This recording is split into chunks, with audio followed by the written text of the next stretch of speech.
Comme toute entreprise moderne, la MATCA dispose de toutes les directions techniques nécessaires à son fonctionnement. Mais de façon spécifique, en tant que compagnie d'assurance, l'activité repose essentiellement sur deux grands départements, à savoir les départements production et sinistre. Le département production, il accueille ou informe les sociétaires, s'occupe de la vente des produits d'assurance automobile, assure la formation, ainsi que l'exécution des contrats d'assurance et leur suivi. Le service production, sous l'impulsion des dirigeants de la MATCA, a connu beaucoup d'innovations au fil des années. Ainsi, la cotisation d'assurance mensuelle qui s'élèverait au départ à 56 775 francs est passée dans un premier temps à 54 100 francs, puis à 49 550 francs et enfin à 40 000 francs CFA.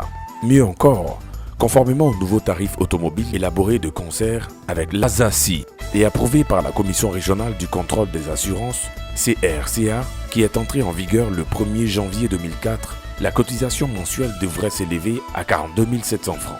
Mais avec l'accord de l'ASACI et de la direction des assurances, la MATCA a maintenu son tarif à 40 000 francs. Aussi, la création du Fonds de garantie automobile, FGA, dont le fonctionnement demande le prélèvement de 2% de la responsabilité civile automobile aux compagnies d'assurance, devrait avoir une incidence sur le coût de l'assurance qui passerait à 40 590 francs. Mais la MATCA a pris la décision de soulager ses sociétaires de cette taxe en maintenant la prime d'assurance à 40 000 francs et en payant elle-même au Fonds de garantie automobile la portion de cotisation de 2% de la responsabilité civile. Toutes ces performances ont été possibles grâce à la détermination des dirigeants et qui ont de tout temps privilégié le développement des compétences et motivé chez les employés le goût de la performance et de l'innovation. À l'orée de l'émergence de la Côte d'Ivoire, la MATCA se veut un instrument de développement au service de ses sociétaires et elle met tous les moyens techniques et humains pour y parvenir. Il convient de noter que bien qu'ayant connu un foisonnement de syndicats dans sa périphérie, à cause de la nature de sa clientèle, la MATCA reste une compagnie d'assurance, donc un établissement financier placé sous la tutelle administrative du ministère de l'Économie et des Finances, et fonctionne selon les textes qu'elle s'est établie au moment de sa constitution, sous le regard bienveillant de la direction des assurances du ministère de l'Économie et des Finances. Le département sinistre se compose de deux entités, le sinistre matériel et le sinistre corporel.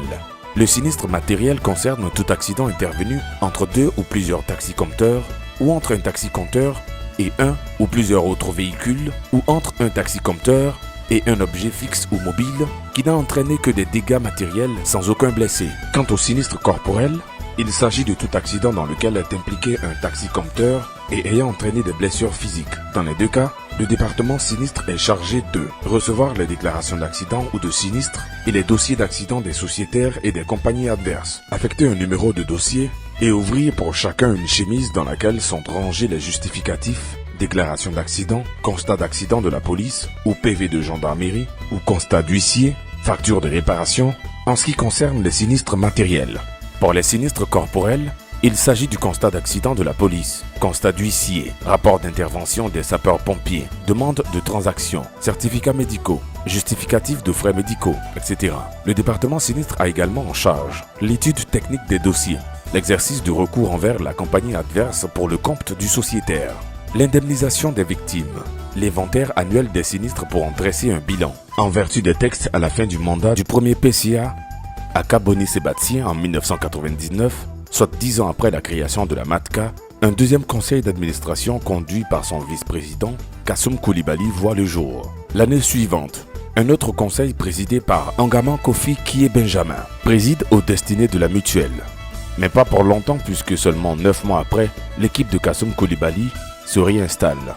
Face à cette cacophonie, la CRCA décide en septembre 2000 de la nomination d'un administrateur provisoire en la personne de M. Madi Madi. De septembre 2000 à avril 2004, M. Madi Madi aura travaillé d'arrache-pied pour remettre la MATCA sur son piédestal et lui assurer un avenir prometteur. Sa mission n'ira pas jusqu'à son terme, puisqu'une décision de justice réinstallera le conseil suspendu de Kassoum Koulibaly.